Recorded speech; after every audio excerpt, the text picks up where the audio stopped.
Hello. Good evening and welcome to Politics 101 this evening. Uh, Today is Wednesday, so it's our midweek edition. Would like to welcome all of you down to the program wherever you are joining us from. Would like to welcome you.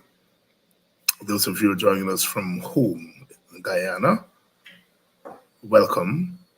Welcome to our program tonight. Please share the link. Please share the link and alert persons that we are on. Tonight we are going to be talking about workers' business, in particular the business of teachers. We expect Sister Coretta McDonald to be here. She will join us in a few minutes because she's finishing up her own program. And as soon as she finishes her program, she's going to come over to us here on Politics 101. Would like to welcome all of you, those of you who are joining us from Brooklyn, from the Bronx, from Queens, those of you who are joining us northwards, Boston and Hartford, Connecticut. I know some of you are there. Welcome, New Jersey, Maryland, Virginia, Washington, D.C. area. Welcome to those of you joining us from further west, Chicago. I know some of us are joining from there. How about Texas? Those of you joining us from Texas. And of course, California and Arizona. Please share the link. Good evening to you who are joining us from the South, Atlanta, Georgia, South Carolina, North Carolina. Welcome to Politics 101. I know some of you are joining us from Tennessee and Florida. Welcome. And we are not forgetting our brothers and sisters who are joining us from Canada. Most of you are joining us from Toronto area, there in larger Ottawa.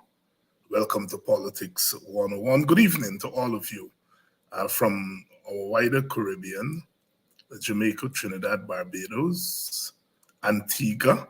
I was on the radio in Antigua this morning. Antigua is really an interesting place. I was on the radio there this morning, and along with the panel, I was part of the panel on a weekly program. It's a morning program,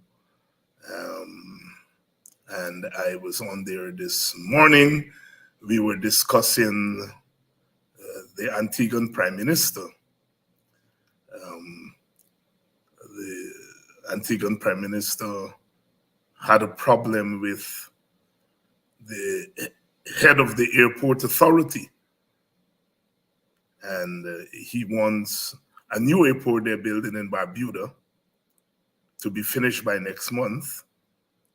And apparently the CEO feels differently. The Prime Minister took to his radio program because he has a radio station. I think he owns or co-owns the station, but he took to the station and really let off on the CEO. She eventually tendered a resignation. And so we were discussing that this morning. The question was whether the Prime Minister should have used the radio program to go after a public servant, the head of a statutory body, and that body has a board. We in Guyana know a lot about that because we have a vice president who does that every Thursday. It goes off on people. But in this case, the Prime Minister went off on a public servant. And so we were discussing that, and of course we pivot from that to what's happening in the Middle East. But good evening to all of you who are joining us from Antigua and Barbuda, those of you from St. Kitts Nevis. Good evening to those of you, I know some of you joining us from St. Lucia and from Grenada. Welcome, welcome to Politics 101. Sister Coretta McDonald is going to join us in a few, because we want to talk about what's happening with teachers. Because as you know, the president, in his quote-unquote infinite wisdom, decided that he was going to give some bonuses or handouts to teachers. He didn't discuss this with the union, didn't negotiate a package with the union. He unilaterally gave the teachers what he felt that they deserve. Of course, it's a violation of the collective bargaining law. And not only law, but convention, which the government has signed on to. But successive governments in Guyana has done that. And the PPP government is noted for that. And in this instance, the president brazenly refused to meet with the unions, refused to negotiate with the unions, and then give teachers. The teachers union said that the handouts will only bring benefit to 37% of teachers. 37%. It means 6.5 out of 10 teachers are not going to be benefiting. After all that noise by the president, they're not going to be benefiting. And the benefits are minimal. So we're going to be talking to Coretta about that.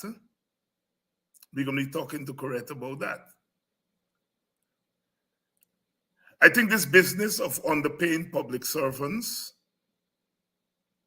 is one that needs to be solved here and now. Whether those public servants are teachers, nurses, government workers, policemen and women, members of the army. Public servants have been always been treated as second-class citizens, and under this PPP regime, they've been treated as third and fourth-class citizens. Since we have gotten money from oil, this government has given out handouts to the various segments of workers, fishermen and women, sugar workers, now teachers. They have chosen rice farmers. They have chosen the segment of the workforce that they give the money to. And we know the nature of our workforce in Guyana. It's segmented, racially segmented. That's a consequence of our history. Most public servants are African Guyanese. Most sugar workers are Indo-Guyanese. Most rice farmers are Indo-Guyanese. Most fisher folk are Indo-Guyanese.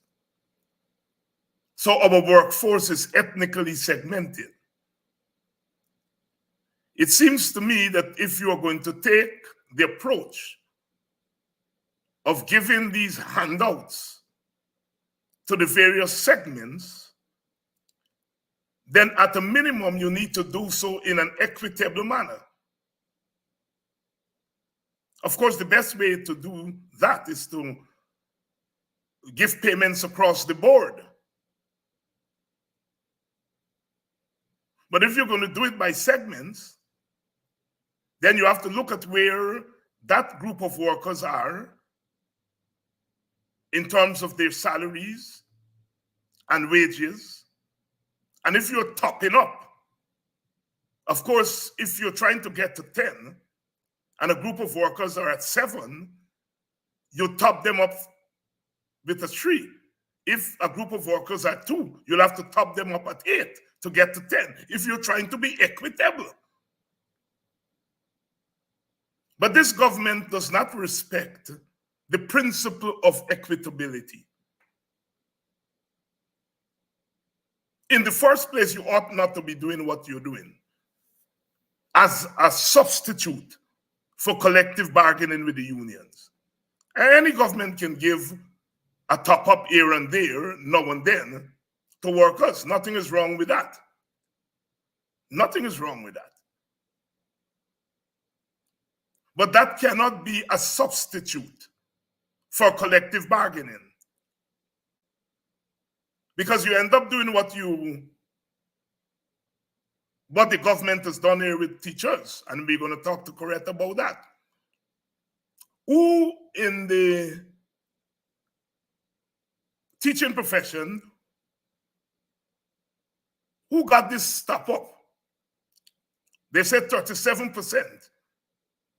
And I rather suspect teachers who are graduate teachers. I see teachers with master's degree, teachers with bachelor's degree, etc., teachers with masters. So it seems to me it may be those teachers who got a little small piece.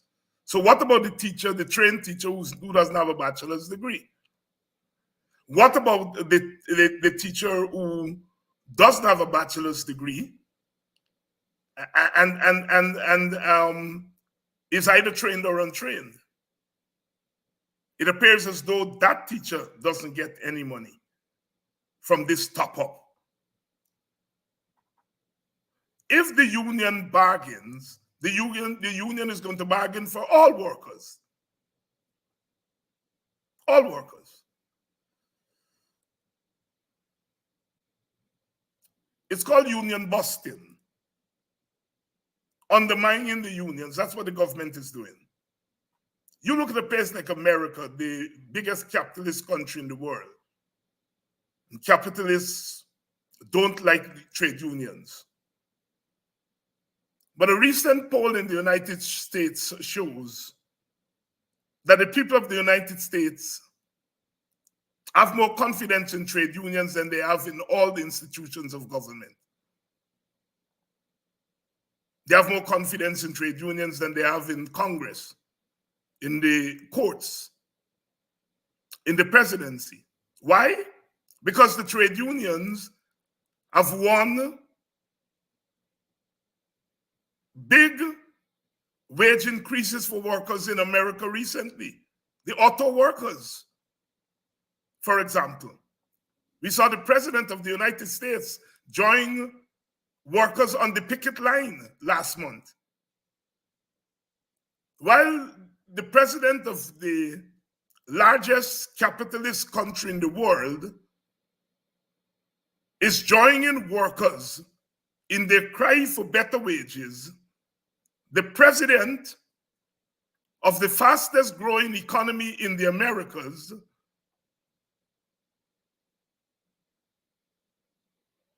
is undermining the trade unions and undermining workers.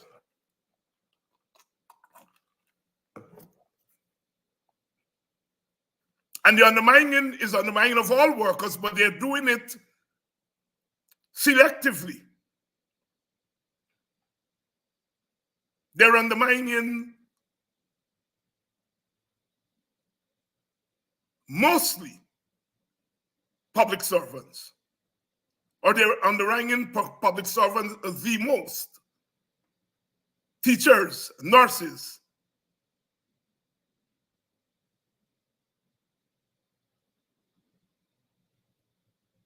And we have to talk about soldiers.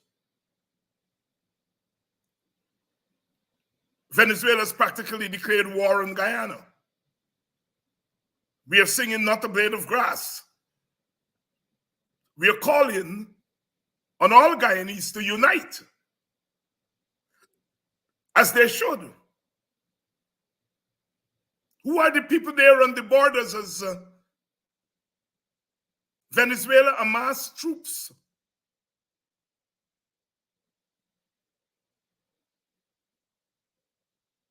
Near our borders. Our soldiers are there. You know, the Americans like to say, let us stand with our troops. I don't want to transfer that American thing to Guyana. But Guyana is a unique society. Our workforce is segmented. Our army is predominantly of one ethnic group.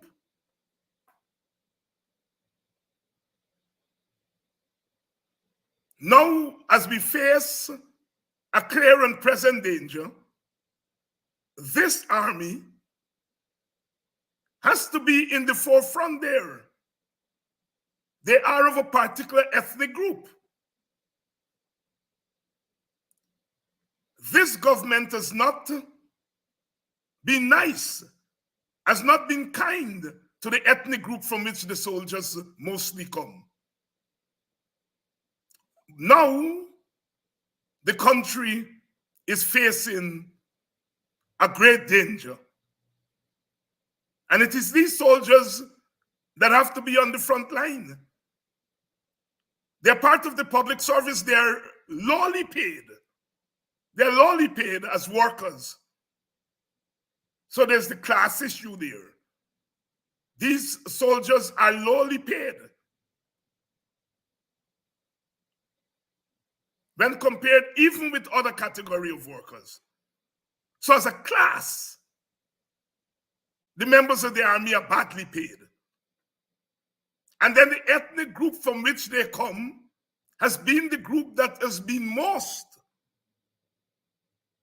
marginalized by this government.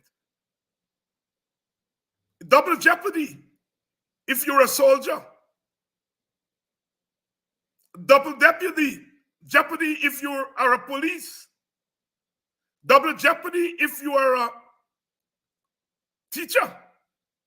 Double jeopardy if you are a nurse. Double whammy, as they call it. You're marginalized as a social class because you come from the working class. You're at the bottom of the working class as far as wages and salary go. And then you belong to the ethnic group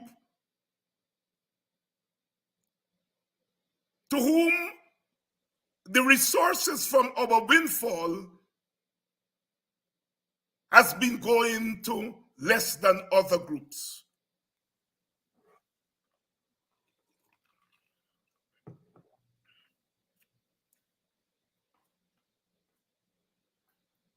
We are at war with Venezuela, or Venezuela is at war with us, sorry.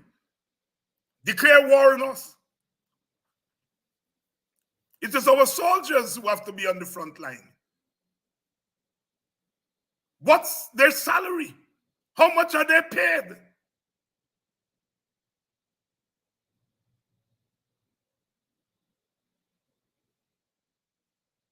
The government has given handouts here and there to members of the armed forces. Little pittance. This is now not how we must live in Guyana. We've got to struggle. We've got to struggle for a more equitable society. We love to lionize business people. The business people create wealth. Well, the private sector, the business class in Guyana itself is ethnically divided in the sense that most of the people in the business class are of two ethnic groups. And most of those who are not in that class are of two ethnic groups.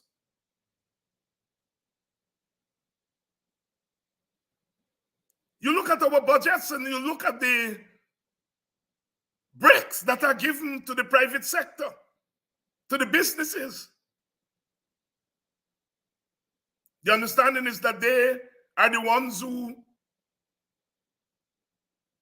create wealth in the society, that if you give them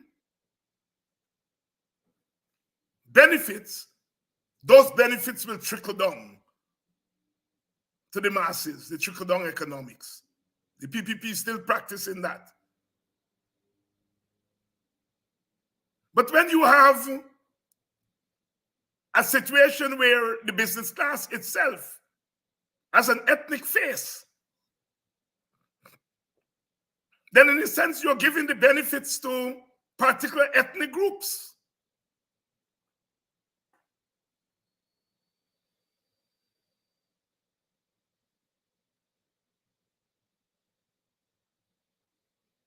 What about the army? Yes, the army is not in the business of creating wealth.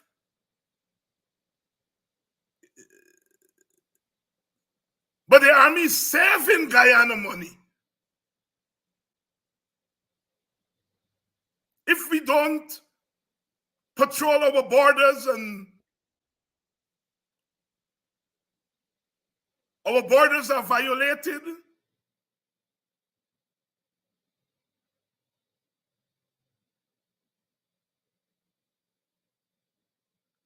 then income to our country is affected. So while soldiers do not work in the same way as other workers and create wealth in that way, they save the country a lot of money, and in that sense they contribute.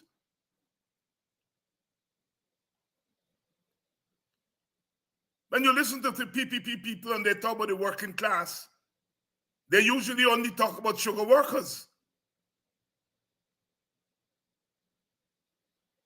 So far, so good.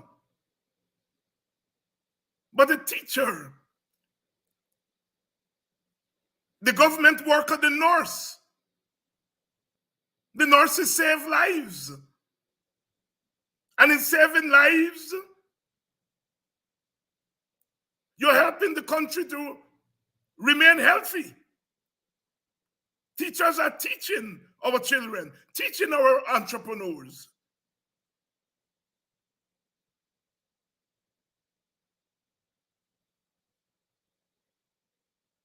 Yet, these public servants, these government workers, are treated shabbily.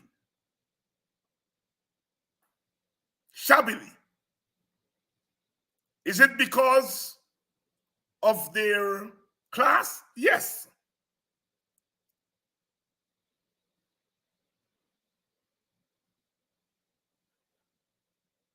The working class is always treated badly.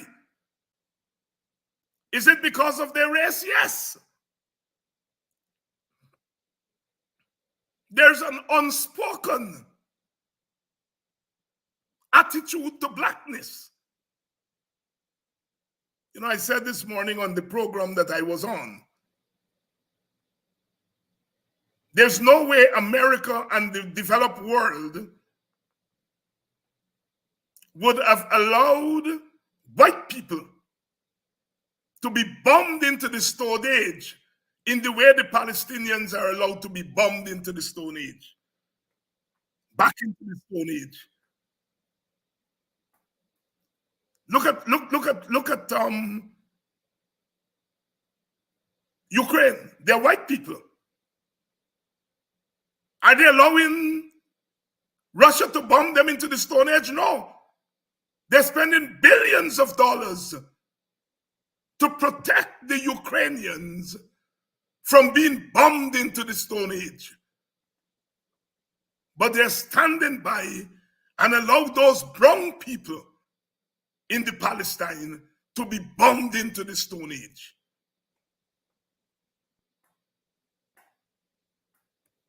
They don't like us to talk about race, but it's the truth. Israel is an occupying power. Russia is an occupying power. They're spending billions of dollars to beat back the occupying power in the Ukraine. But they're enabling the occupying power in the Palestine to bomb those people. It's not hypocrisy.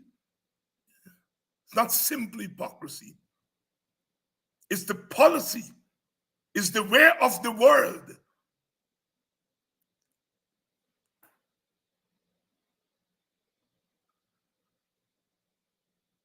And teachers and nurses and soldiers and policemen and women and other categories of public servants,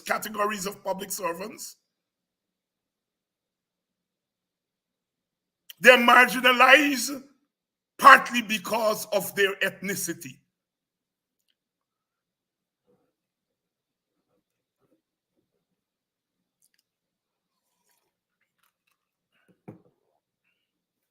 Their ethnic group hasn't voted for the government in power. The government in power is giving some crumbs to the ethnic group that voted for it. They're giving them some crumbs. In some instances, a little bit more than crumbs. And they're doing that to maintain their political support.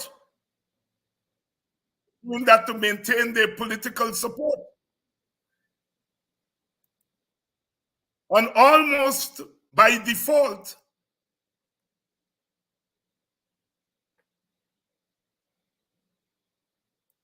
they're giving less to those who have not voted for them. What they do is they set aside some money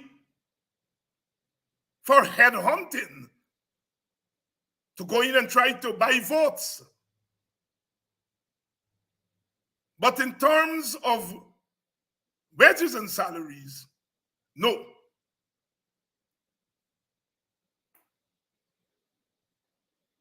So on the one hand, they're punishing those communities that did not vote for them.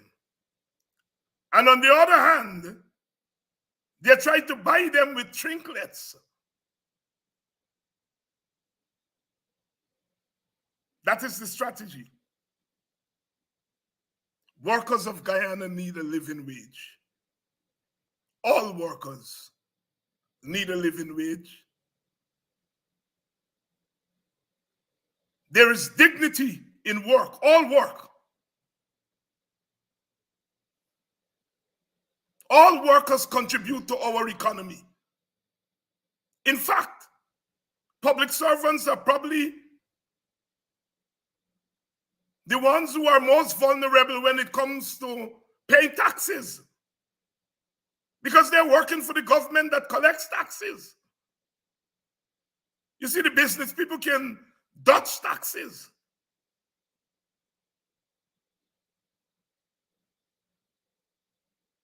If you're a government worker, you can't dodge tax. So the government workers are working for the least, and they're the ones who have to pay taxes.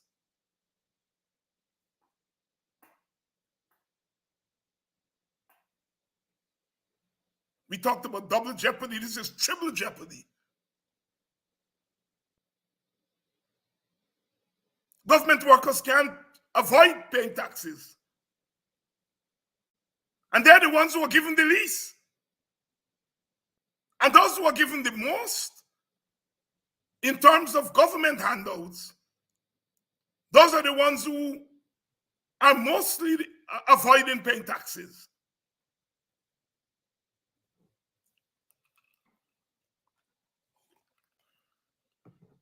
See, they don't like us to begin to talk about these issues because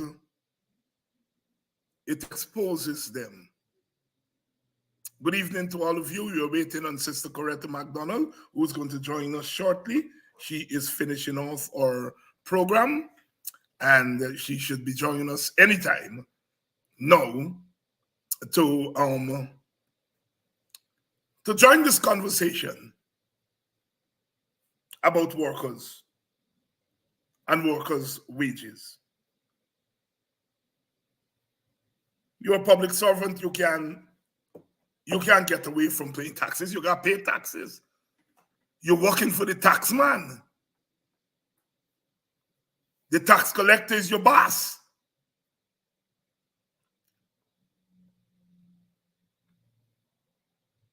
How a worker, a teacher, a trained teacher is working, I think, for $140,000, $700 US per month. And then when you take out taxes, they're taking home about between $100,000 and $110,000 per month. A school teacher. A school teacher got to dress up to go to school. You can't go to the people's school anyhow, especially female teachers. And our teaching force is mostly female. They can't dress anyhow. They got to dress nice. Think about the amount of money that they have to put aside for clothes. You can't wear the same frock, the same skirt, the same blouse every day of the week. So you got to get at least 5 for the week.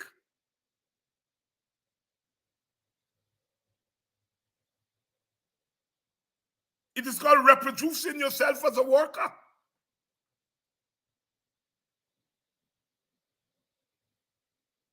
You got to find lunch. Either cook your food in the morning or buy food.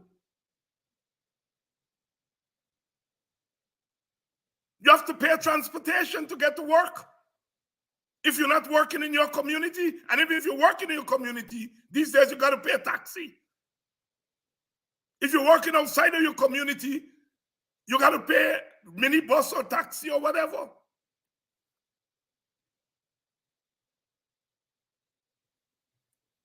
How on earth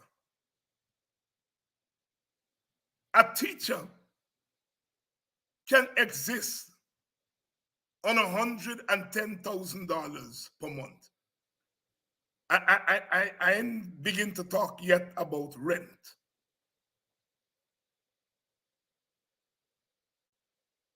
And food for the children.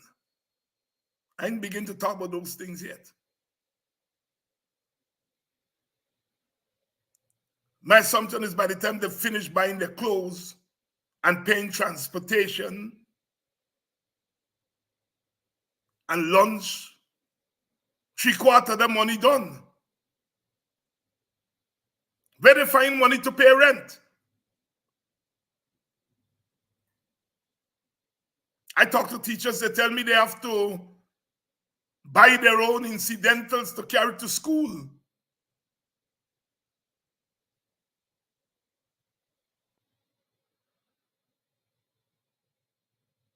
Yet, this government has decided not to sit down with the teachers' union and to talk about a living wage for teachers.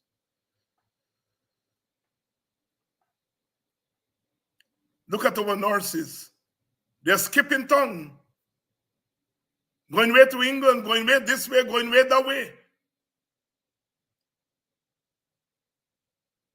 Leaving their children, leaving their families behind. Because nurses are not properly paid in Guyana. And we are not talking about a Guyana with little bit money, Guyana with plenty money. Look at the size of our budget. Look at the size of the Guyanese budget. It has gone threefold in the last year or two.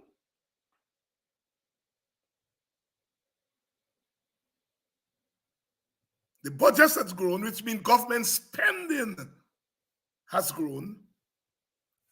And then when they pass these big budgets, before halfway through the year, they're going back to Parliament for more money.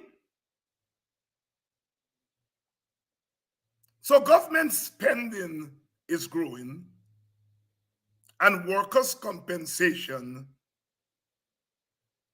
is either stultifying or is decreasing in real terms.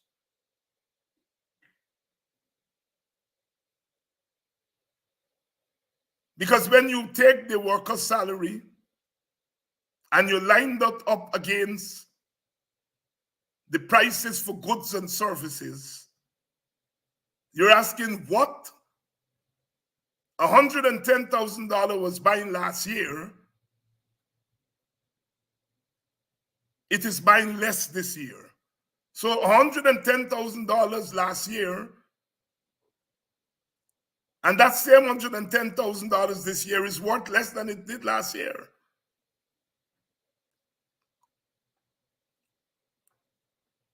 Advantage taken on our teachers.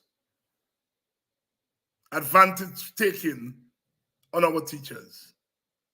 Good evening to all of you. Welcome to Politics 101. We're talking tonight about workers' wages and salaries. We're expecting to be joined by Sister Coretta McDonald, the General Secretary of the Teachers Union. She is finishing off our own program and is expected to join us anytime.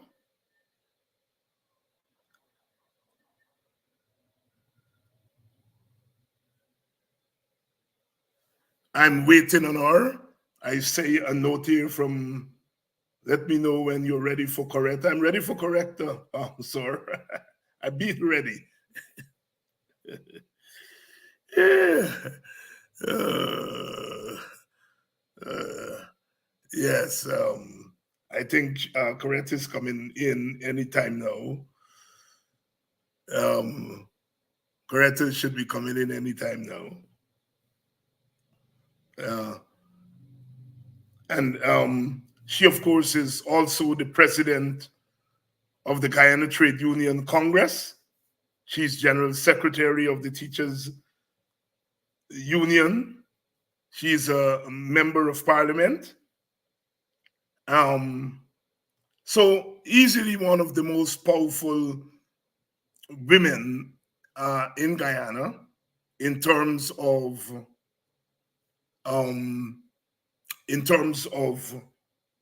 the portfolios that she has. So we're waiting on Coretta McDonald. But you all get the picture here about the way in which this government is treating public servants, treating teachers, nurses, government workers, the people who make government work, the people who man our ministries,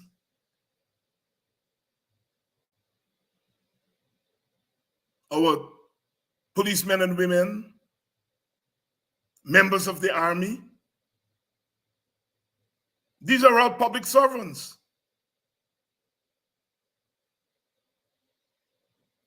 And the government has not been doing right by these public servants. And we do not think it's fair. We do not think it's fair.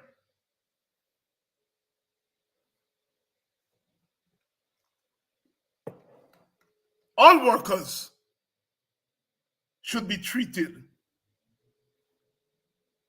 in a dignified way. The government cannot say it doesn't have the money. The government has money. The government is spending a lot of money, spending money on a lot of roads and infrastructure.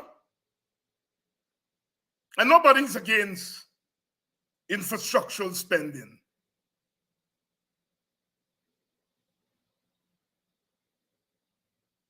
Not at all.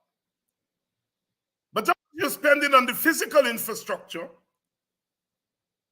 we expect that you should spend on human infrastructure. You should spend on workers. As I said, you know, a teacher can't go to work anyhow. Teacher got to dress up nice. And our teaching force is mainly women. While a man can get away with wearing the same pants 2 times a week or 3 times a week, a lady can't get away doing that, going to school. So just to buy clothes for teachers alone. I think Sister Coretta is backstage and she's ready. So let's bring her in. Good evening, Sister Coretta. Good evening to you, my brother, and thank you for having me here. Thank you for being patient with me. Yes. You're working hard because you have just finished your show. And then I know you have a family, you have young children, and here you are having to come on to another show. Coretta, you're the president of the Trade Union Congress. You're the general secretary of the Guyana Teachers Union. You're a member of parliament. And of course, you're a teacher whether you're in the classroom or not in the classroom. So you're easily one of the most powerful women in Guyana in public service. You know, and I was making the point before you came on that I spoke to a couple of teachers this week, and some of them are trained teachers, and they're telling me their salary is about $140,000, $150,000. And by the time they finish paying taxes, they take home about $110,000. And I was telling the audience that a teacher can't go to school anyhow. I'm not even talking about rent and all those things here. I'm talking just about clothes, lunch for school, transportation. Tell me, Coretta, you're a teacher. You know the classroom. How do teachers exist in the classroom under those circumstances, knowing that that's what they're taking home? Well, first of all, let me say to you, I must commend and continue to commend our teachers for the sacrifices they make every day to be in the classrooms. Their heads are hurting and they're in school. Their children cannot attend school because they don't have enough monies to send them to school, but the teacher is in school. She come in with one side passage, but she's in school. So I must continue to commend our males, especially too, who are making that effort with that meager salary that they're receiving to be in schools and to instill in our students and our pupils the right attitudes, the right values, those life skills. And they're creating havoc because they're allowing Guyana to shine every time at CSEC and CAPE examinations. They are allowing our children to shine every time at grade 6 examinations and at every other activity that our Guyanese children put their hands to. With the supervision of our teachers, they're excelling. And so I want to commend our teachers. You see, Dr. Hines, this government here is out of sync with what is happening on the road. They don't know what's happening in the marketplaces. And, you know, you just spoke about a teacher and how the general public expect to see a teacher well-dressed because we are role models. We are the molders of the nation. But you know, this government, they like anyhow, anything. If you look at the way some of the government ministers dress, you'll understand what I'm talking about. But teachers will not dress like that. Teachers will continue to dress as molders of this nation. Could you imagine $25,000 bonus? And the president feels good about this? And you know, the hypocrisy in this whole thing is that they're going out there and trying to coercing some people and instilling fear in some of our teachers to say, oh yes, we are comfortable with it. It's a good gesture by the president. But if you were to walk in a store, go into Sally's or one of those stores there, and you find out the cost for a dress, it's $19,000. Yeah. So you don't have monies yet to buy the shoes. And that's only one dress. Could a teacher wear one dress to go to work every day for the month?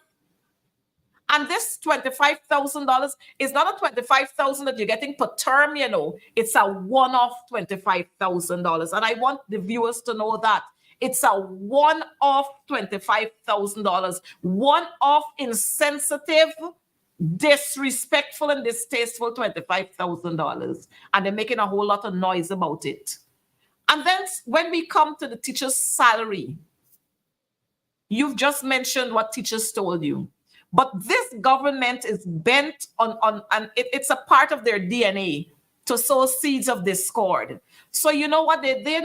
Rather than meeting with the executive of the Guyana Teachers Union, they have decided that they are going to handpick some teachers.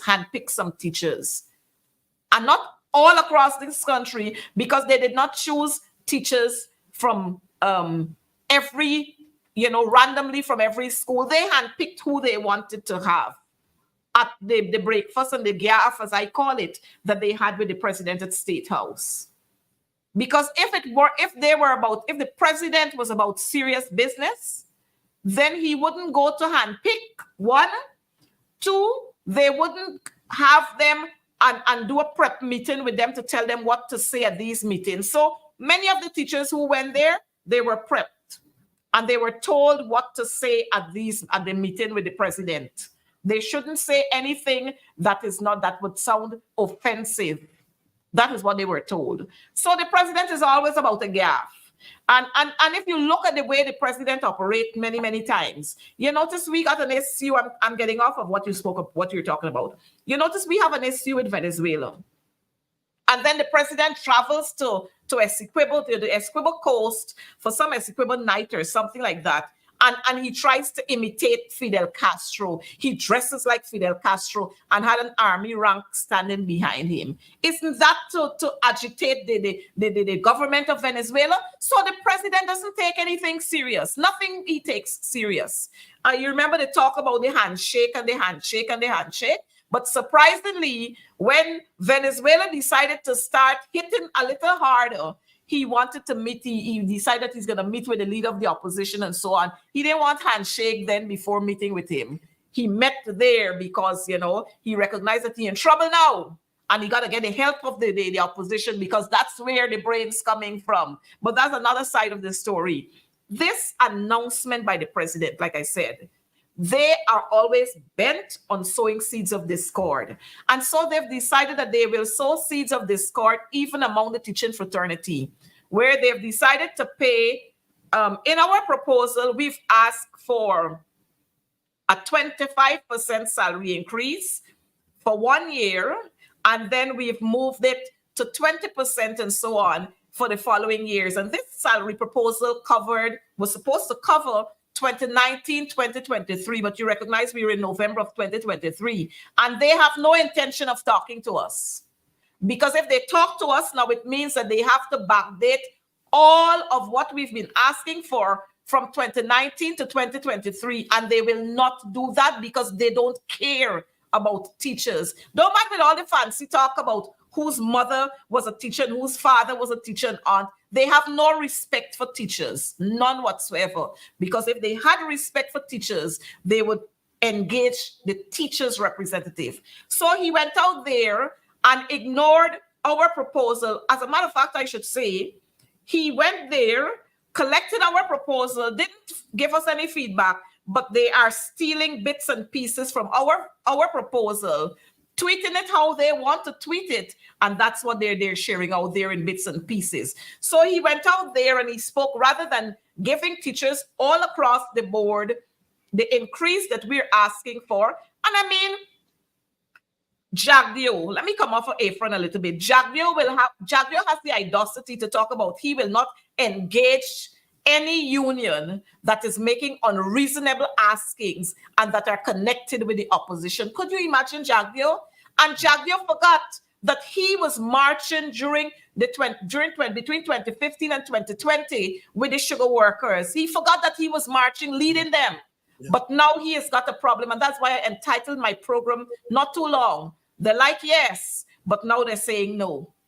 And so Jagdio went out there to talk about unreasonable askings. Now, all of us know if we're going to go to a negotiations table, then we will have our asking, and then the other party will say, well, we can't do this. And then that's where we come to talk serious business, and we level at a place where we can have a win-win for both entities. So even if the GTU decides to ask for 25%, we know that the government will not come and say, okay, sign off and give you 25%. We'll have to show all the evidence why we want to have this 25% and put all the evidence there. And then we will go back and forth. I don't agree, we don't. And after that, we agree on a percentage for salaries. Coming out of that across the board salaries, we now have the askings in that very proposal where we are saying for additional qualifications, we're asking for a bachelor's degree, so much.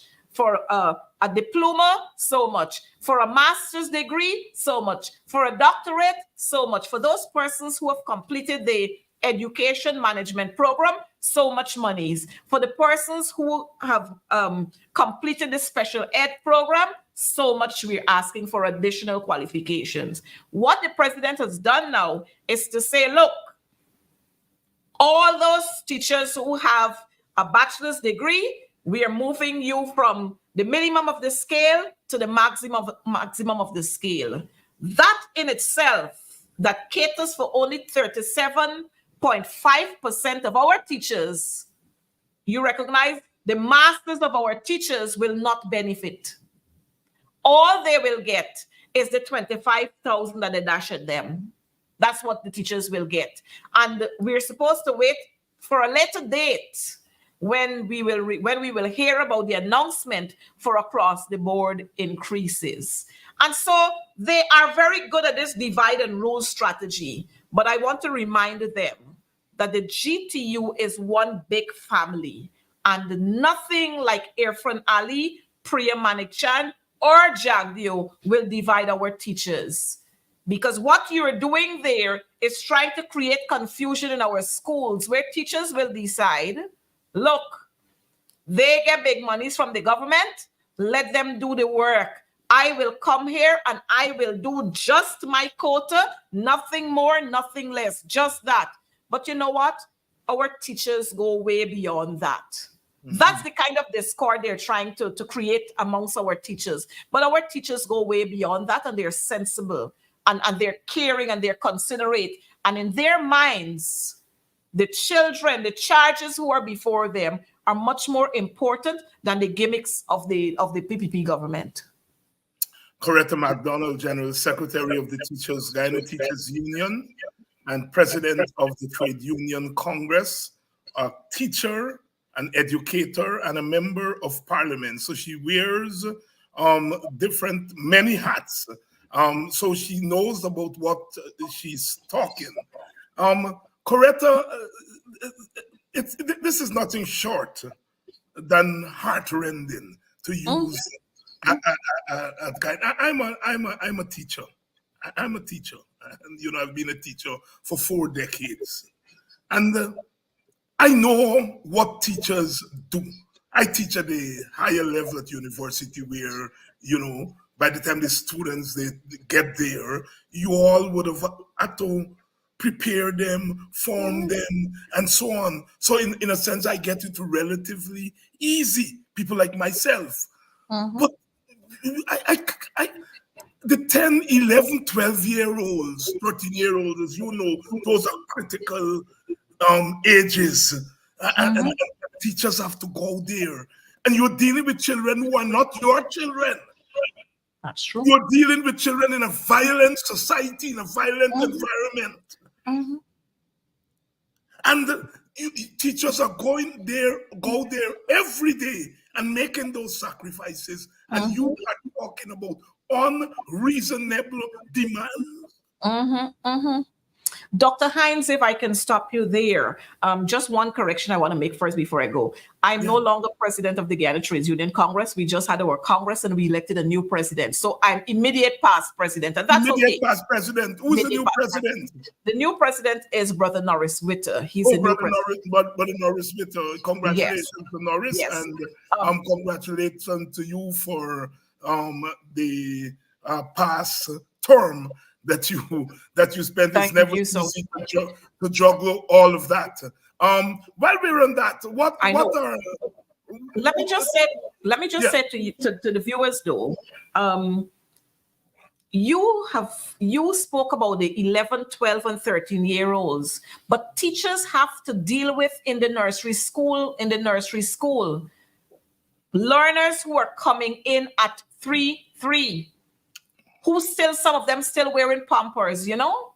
Lord. When they come into school, they're crying because they're missing their mother, their father, their loved ones, because it's a new environment. And teachers have to go through that almost every day. But you know what? Teachers make the sacrifices to be there. You know, just this afternoon, I was coming from a village on the East Coast, and that was about 4:15. Nursery school teachers were still at school with their learners waiting for their parents to come to collect them. Nursery school finishes at 12 o'clock. Wow. The teachers are supposed to leave there by 2 o'clock. After 4, teachers were still sitting there with their learners. You see the kind of sacrifices we make as teachers, but yet this ungrateful government is talking about what kind of askings they're talking about. You know, as a teacher, I will continue to fight the battle for teachers because I am a teacher.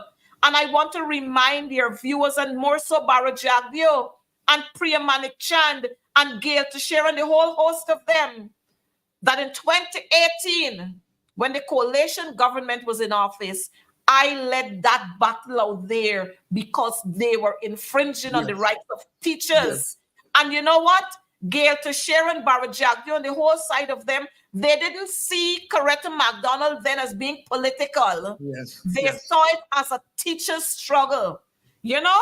But now in 2020 and 2021, when we agitate our teachers, and in 2023, it is being seen as a political move that Coretta McDonald wants to take the GTU along a political line. Let me say to you folks, when it comes to the bread and butter issues that teachers are faced with, we have no qualms about that. And I will not at any time turn my back on the teachers when it comes to our issues. Just last week, a teacher was hit in his forehead by a student with a 2x4. You know, that teacher has to go and do a CT scan. He had to do all kinds of x-rays, you know? Those are the kinds of things that teachers have to undergo. Another child, a couple of years ago, we have a teacher, I don't know if he's still alive now, but a child hit that teacher in his head with a clear brick block, you know, tripped him out. He can't work anymore. And there's so many other issues. I'm sure our viewers would remember the issue at Houston Secondary, when that male student assaulted the female teacher and she had to pick up a weapon to wave him off. These and many more. Teachers' cars are being scratched. Teachers' wheels are being punctured. Teachers are being assaulted left, right, and center by students and their parents and other relatives. Come to mind right away the young teacher at Fort Wellington Secondary. And you know, these hypocrites that we got sitting in government, they don't see those sacrifices that teachers make to still return to school, but they're telling you that you're asking is unconscionable and all kinds of crazy terms they're using when the teachers union put a proposal out there. This government better get real with themselves. And I just said it on my program and I'll repeat it every time. If this government want people to take them for what they are worth, let the government ministers, including Barajagdi and Irfan Ali, let them exchange their salaries with teachers and some public servants for 1 month. You go to the market, a piece of pumpkin that we plant right here is $1,000. Celery, this much, $5,000. Plantain. And these people talking about $25,000. The students that we teach and the pupils, our learners, they got $40,000. The sugarcane workers got $250,000 grants. Fishermen got grants, but teachers getting $25,000. And then they're talking about unconscionable askings. Barajagdi, you better start walking the market. Yeah. Coretta, you made a point there earlier that your vigilance, your militancy on behalf of teachers is not just confined to this government. When the coalition government was in office, you were also fiercely representing teachers to the point where people were questioning you and questioning your thing. As I was thinking, I remember meeting you, running into you on Rob Street one day, I don't know if you remember, and stop and we talk for about 5 minutes, expressing my solidarity with you, because I knew that the pressure that you were going on, because you were standing up for workers against a government that you might have favored and voted, and people were questioning where Coretta stand, Coretta. So you're not a just come, and I want people in this audience to understand that people like Coretta McDonald can go to sleep at night with a clear conscience, knowing that it doesn't matter which government is in office, she fights for our workers. Coretta, last night I spoke to a teacher friend of mine at around 11 something. She had gotten up at 6 in the morning to prepare to go to work. She went to work. She came home from work, she said, and she's going to UG. And UG, of course, is not open, so teachers now have to do online classes. And she went from work straight to our online class. And at that time, she was preparing our lessons for next day class. And she said to me she had not cooked for our family for 3 days because she couldn't find the time. You all hear, and this is at 11 o'clock in the night, and she's preparing for work the next day or lessons. So she's not finished, starting at 6 in the morning. So I just want, Coretta, for you to say to our audience what the teachers union, and I know you all have made a proposal way back in 2019, 25% and then 20% going. But what are the economists telling you all that represents a living wage at a minimum for teachers? Well, one of the things we looked at, we spoke about the increases. We also spoke about whether the government could put some system in place which would be able to control prices across in the marketplaces and so on, so that when you get the increase in salaries, you would be able to see that increase. And let me tell you, before I go complete what I'm saying, let me go to this one. We have not yet, the teachers have not yet, and public servants received the $25,000, and you see all the prices skyrocket. Yep. So you can imagine by this month end what will happen. And so we've said to them, put systems in place. I know the Ministry of Education, you know, they're always jumping up with some crazy thing that they can't live, that they can't sustain. So when they recognized that the GTU was having discount cards, membership cards for our members, and they could have gone to different places and get discounts, they come up with one big fancy discount card, which did not even last for 2 months or 3 months. So we said to them, look, you can create cards that can allow teachers, when they go to various shopping entities, that they can have a discount. Supermarkets all across this country, and the government should be talking with owners of supermarkets, gas stations, and other places, so that when teachers go, they can just show their cards and they'll be able to receive a discount and so on. And we're doing that so that we'll be able to balance a little what your salary would be like. And you know, it can take you not only from month to month, but it can take you into the new month. As we speak, teachers are living not from month to month. Teachers are living from month end, 1 week or 2 weeks into the new month. And after that, they have to go out and do other things. Teachers are driving taxis at nights. Yes. Teachers are working in stores in the afternoons after school. Teachers are working security guard work. So many other jobs teachers are doing. Outside of those teachers, some are lecturing at CPC, some are lecturing at university. They have to do so many other things to make that income a livable one. And you know what we don't understand? We don't understand, and I shouldn't say we, but this incompetent government, they don't understand the pressure that quite a lot of our single parents are feeling.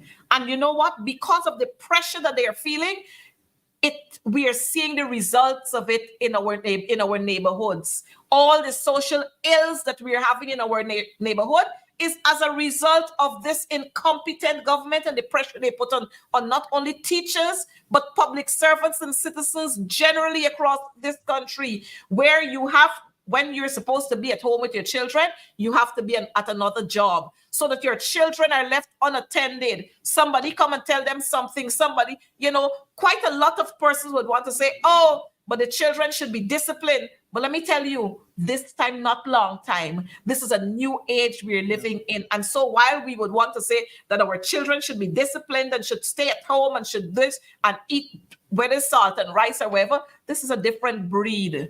And if you look at what is happening when our children are exposed to the internet and all sorts of things, you can't contain children.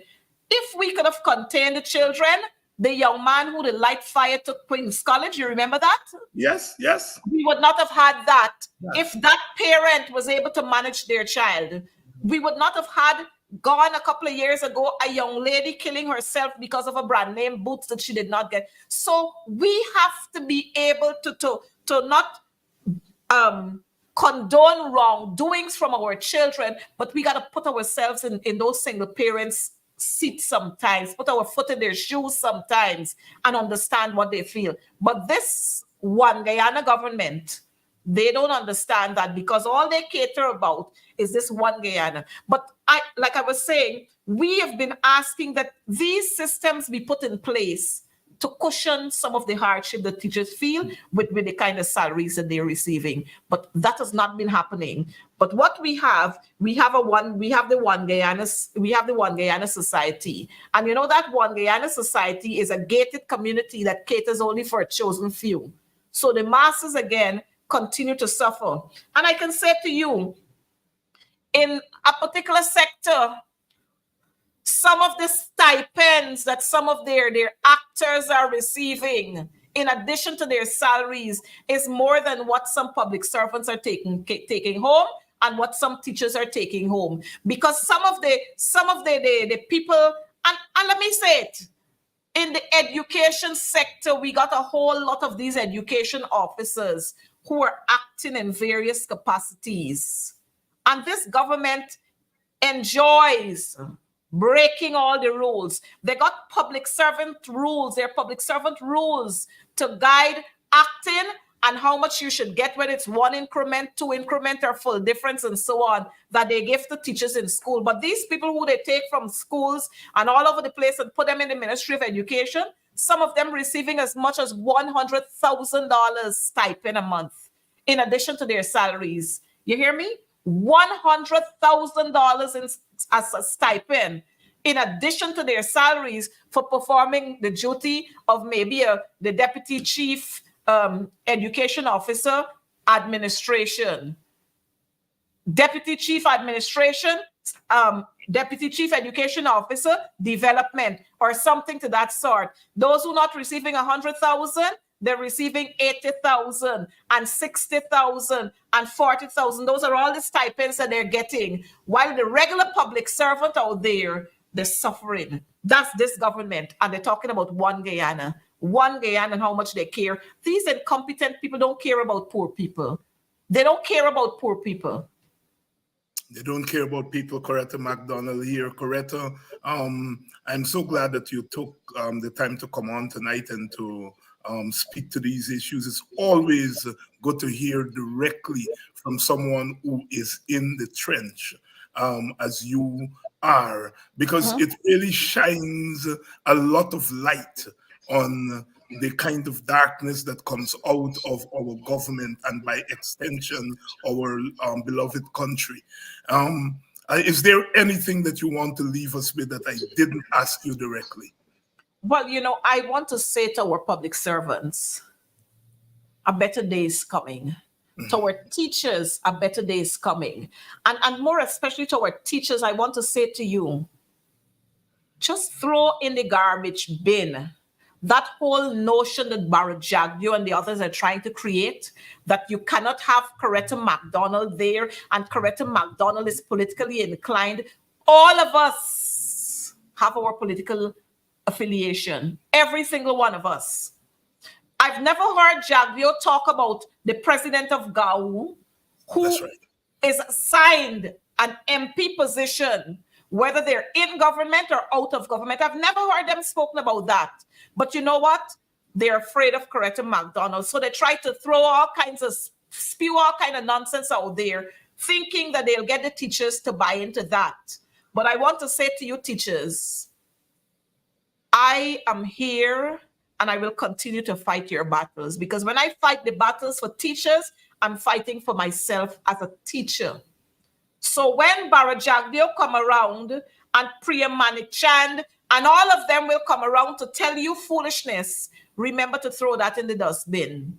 Because if one union leader can't be a member of parliament and lead the union, then another shouldn't be. So what go for Pam must go for Peter. What going for Peter must go for Pam. And if you're saying that you were democratic, then you shouldn't be fearful of any union leader being aligned to any political party. As a matter of fact, Jagdio and all of them should be ashamed to say what they're saying. Because you know what? From 2016 to 2019, after 21 years, we were able to hold one May Day rally where all the unions, those under FITAG and those under the Guyana Trades Union Congress, we met at one assembly point, we marched together, and we ended up at one place. And we listened to the speakers who we identified together. You know, since 2020, well, of course, in 2020, we had COVID. In 2021, we back to square one, 2 separate rallies. And the president is so unfitting to hold office. He, just like some of his predecessors, he decided that he will not come to join the workers, or not even to pass and see the workers who are under the umbrella of the Guyana Trades Union Congress, but he went to meet with the workers who fall under the umbrella of FITAG, where you have GAU, NACI, CCW, you have the Guyana Labor Union that Carville Duncan is General Secretary or President of. Yes, and then they want to brand other people. You know, we had our conference there, our Congress just the other day. The Prime Minister was invited. Priya Manikchand was invited. The Minister of Labor was invited. You know, not one of them turned up. And they did not even send a message to say, congratulations, and we wish you a successful conference. And these demons keep talking about one Guyana. and how much they love people in this country, public servants and the citizens. I want to say to us, to all our viewers, every day take your pens and tick off every wrong that they do to you. And I want to remind them that up to a day like today, we cannot hear about the person who has been prosecuted for shooting the boy Bacchus on the East Coast, for killing Orrin Boston, for killing the Headley boy, for killing the Henry boys, for killing Harry Singh, for killing Paper Shorts, and those are just a few. We can't hear the conclusion of it. Up to now, we can't hear. I don't know what the COI will bring out, but the 20 lives, those 20 innocent lives that were lost in Madhya due to negligence of this government, this uncaring government. We can't hear about it yet. You know what they did? They tried to bypass everything rather than to pull the ministers in to come there and testify. The ministers who were responsible. But a day is coming. I want our viewers to remember those things, that from 2020 to now, the amount of disrespect that people in this country would have faced, the ordinary citizen, the amount of benefits that were taken away from them, and the hardship that has been imposed by this incompetent government. I want our viewers to remember that, so that when they come around to your communities and to tell you, oh, we are doing roads and we're doing this and we're doing this, that you must remind them that's your obligation. You have a right to do that for us, because money is not your monies. Monies are being budgeted to do this that taxpayers have to repay. And all the loans that you're going there to get, we have to repay them. So remind them that they're not doing you a favor when they come into your communities. It's not a favor, it's an obligation. That's an obligation that they have to fulfill. So they're not doing any favor for you. But, you know, sometimes our people get carried away. And I want to remind them, a box of cook-up rice can't last you 5 nights. $10,000, that's degrading you. $25,000, that's degrading you. And you must let the PPP know that you're worth more than that. And they can't put a value to what you're worth. You know, when you look across this country, some communities are better than some because they pay attention to some communities as against others. Some communities don't get no attention. I want our people to remember that during the coalition government, the water you got through your taps was clean, clear, pure water. The electricity supply that you had, very rare you had power outages. Now it's every day. I want our people to remember that the Guyana Police Force was your friend back in those days. These days now, we don't know who to trust. We don't know who is there to protect and who is there to serve and who is there to destroy. And I want to remind Guyanese that we will be Guyanese until the end of time. Don't allow Barra Jagvio to force Venezuelans upon you to take away our lands, because this is what our foreparents fought for, not a blade of grass. Not a blade of grass. The indomitable Coretta McDonald, always on the forefront of the struggle, telling it like it is. Sister Coretta, thank you very much. The next time I'm inviting, I'll know Wednesday's your program. Some of the other, I thought your program was Thursday. Now I know that it's Wednesday. We will not have this clash, and we'll have you for the full hour. Solidarity as ever, and love in struggle. Thank you very much. Thank you for having me, and good night to your viewers. Thank you. And sisters and brothers, you can't get it better than that. The testimony of people who are fighting, fighters. That's what we have to do. Sometimes you fight and you don't see the results tonight. But tomorrow, we are riding out the storm. We've been doing that since 2020.